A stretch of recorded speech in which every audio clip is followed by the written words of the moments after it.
Bonjour les frères, je m'appelle Baalo, je suis un prédicateur depuis 67 ans, j'aime le Seigneur de tout mon cœur, j'ai 82 ans, ma femme a 80 ans, et je regrette infiniment de ne pas être avec vous cette année, après 50 années de vie d'enseignement avec les frères et avec tous les étudiants qui sont passés dans nos mains. Alors, je veux dire quelques mots ici pour les étudiants qui vont commencer leurs études demain matin, la première année surtout et la deuxième année. Jésus vous a appelé à le suivre dans un chemin que vous ne connaissez pas encore. C'est l'aventure, c'est ça l'aventure.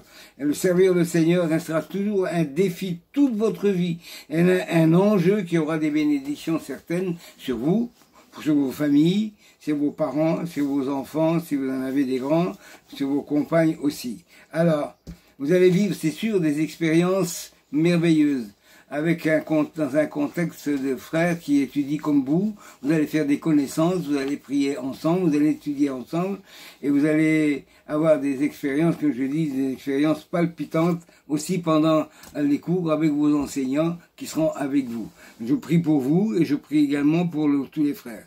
Que votre chemin soit de courte durée, votre service de courte durée ou de longue durée, on n'en sait rien. Vu les événements actuels, on ne sait pas quand le Seigneur reviendra. Mais faites comme s'il venait dans 100 ans.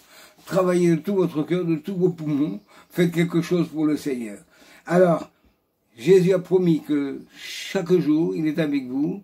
Car il a dit, tous les jours avec vous jusqu'à la fin du monde. La fin du monde n'est pas encore arrivée. On ne sait pas. Mais on attendra encore pour faire le Seigneur, vous attendrez avec vous travaillerez avec lui, de tout votre cœur, la main dans la main. Au temps du succès et de la gloire, réjouissez-vous, mais ne faites pas comme si c'est vous qui avez fait tout le travail. C'est le Saint-Esprit qui est avec vous, qui fait le travail et qui vous encouragera.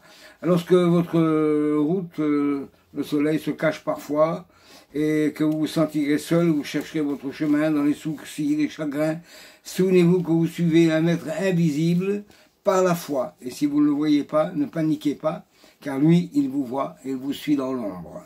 Alors, lorsque votre courageux voyage, le pèlerin, croisera la souffrance qui vous briserait l'âme, les chagrins et les larmes de votre part, n'oubliez jamais que Jésus chemine à côté de vous, qu'il vous tient par la main, qu'il vous soutient. Que sa main vous élève ou qu'elle vous humilie, soyez-lui soumis, faites-lui confiance, car c'est là un des secrets spirituels qui vous procurera une grande consolation et la paix du cœur. Bien sûr, pour les deuxièmes années, c'est la deuxième année de vos études. Cela ne signifie pas que vous allez arrêter les études, parce que toute votre vie, vous serez des étudiants. Moi aussi, je suis toujours étudiant de la parole du Seigneur. Et ne lisez pas votre Bible que 5 minutes avant la prédication. Que Dieu vous bénisse, vous encourage dans votre éloquence, la prédication, dans votre conduite. Donnez-nous beaucoup de joie. Quand enfin vous aurez atteint le voyage, le fin du voyage ici-bas, c'est le Seigneur tarde encore, et qu'il vous faudra quitter ceux que vous aimez, il y aura toujours une brisure et un arrachement. Et que vous retournez en arrière et dites, Seigneur, t'ai-je bien servi? Parce que c'est là l'enjeu.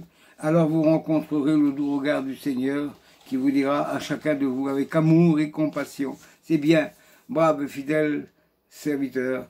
Vous avez été fidèle en peu de choses, je vous en confierai bien davantage. Entrez dans la joie de votre maître. Je le dis, servir le Seigneur est toujours un défi de la foi et un enjeu important pour tous les jours. Et c'est un enjeu de tous les jours, du quotidien. Gardez fermement la main sur la charrue, car il ne faut jamais vous décevoir le Seigneur. Luc chapitre 9 verset 62. Gardez fermement votre main sur la charrue, et c'est mon plus fort désir que le Seigneur que vous avez décidé de servir soit toujours avec, en toutes circonstances, votre aide, pour la gloire de Dieu. Alors, donc, bon courage. La gloire vous attend au bout du chemin. C'est Baalo qui vous le dit, et je prie pour vous. Ne vous abandonne pas. Bonjour à tous.